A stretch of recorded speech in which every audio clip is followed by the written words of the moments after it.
आणि आजही त्यांच्यावर कंट्रोल हे फडणवीसांचाच आहे. आणि उरलेले लोक आहेत ते चलबिचल आहेत, चंचल आहेत. त्यांना असं वाटतं की आपली कोंडी होते, भविष्यात जास्त कोंडी होईल, आपल्याला नेतृत्व नाही कोणतंही चांगलं की जे आपल्याला संरक्षित करेल किंवा प्रोटेक्ट करेल, तेव्हा आपण पुन्हा मागे फिरायचं का, असा एक विचार त्या पक्षात सुरू आहे. ही माझी माहिती आहे. जी मुलाखत त्याच्यामध्ये कसं म्हटलेलं की आता जोडायची वेळ आहे, एकत्र यायची वेळ, आणि जर वेळ पडली तर मी स्वतः दोन्ही नेत्यांना एकत्र आणू शकेन किंवा मी स्वतः त्यामध्ये प्रयत्न. ते अटल बिहारी वाजपेयीच आहेत ना, महान माणूस आहे तो, महान माणूस आहे. त्याच्यामुळे हे करू शकतात. आणि त्यांच्या ज्या भावना आहेत त्या भावनांविषयी आम्ही कृतज्ञता व्यक्त करतो. मोठा माणूस आहे तो, ते काही करू शकतात.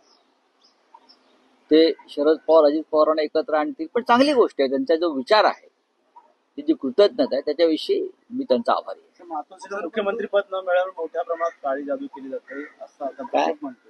मुख्यमंत्री पद मातोश्रीला मिळालं नसल्यामुळे काळी जादू. मला एक प्रश्न त्यांनी सांगावा, देवेंद्र फडणवीस सध्या वर्षा बंगल्यावर का राहिला जात नाही? काळी जादू म्हणताय ना.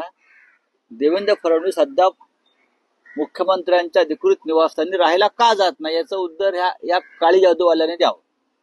कळलं? माझ्या नादाला लागू नका. सध्या जो धर्माच्या बरोबर राहील तो जिवंत राहील. बोलिए आप. बिहार को स्पेशल पैकेज दिया गया, महाराष्ट्र हाईएस्ट टैक्स पेयर। ये बिहार में चुनाव है, मोदी सरकार का हर बजट ये चुनाव के लिए होता है, चाहे राज्यों का चुनाव हो, विधानसभा हो, या चाहे लोकसभा चुनाव, हर चुनाव ये इलेक्शन पैकेज होता है। अब बिहार में चुनाव है तो पूरा बजट का जो हिस्सा है ज्यादा से ज्यादा बिहार को जाएगा ना। ये उनकी एक खासियत है, ये देश का बजट नहीं बनाते, ये चुनाव का बजट बनाते हैं।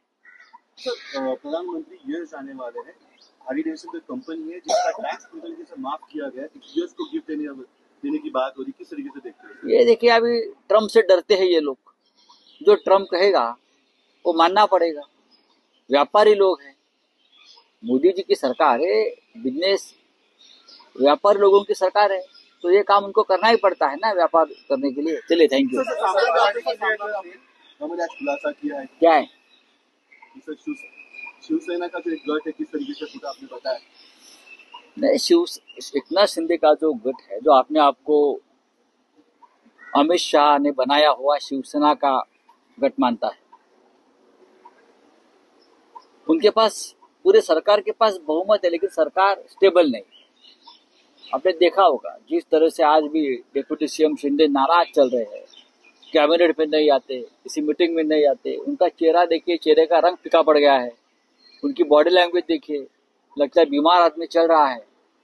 ये इसलिए कि उनको जो प्रॉमिस किया था कि चुनाव के बाद आप ही मुख्यमंत्री बनोगे, आप पैसा खर्च करिए और चुनाव जीत कर लाइए, लेकिन चुनाव के बाद शिंदे को मुख्यमंत्री नहीं बनाए। ये परंपरा है बीजेपी की, जो शब्द देते हैं वो पूरा नहीं करते। तो एक गुट ऐसा है उसमें जो चाहता है कि अब उनको गुड बाय टाटा करे और हम हमारे पुराने घर चले जाए। तो भाजपा की बार्गेनिंग पावर कम हो गई इस वजह से? डेफिनेटली उनकी बार्गेनिंग पावर पूरी तरह से बीजेपी ने खत्म कर दी। अब ये बीजेपी को एकनाथ शिंदे की जरूरत नहीं है। भाजपमध्ये गेले की आमदार होतो मात्र माणिक। माझ्या चॅनलला सबस्क्राइब करा आणि बेल आयकॉन दाबा, जेणेकरून तुम्हाला माझे नवीन व्हिडिओ मिळतील।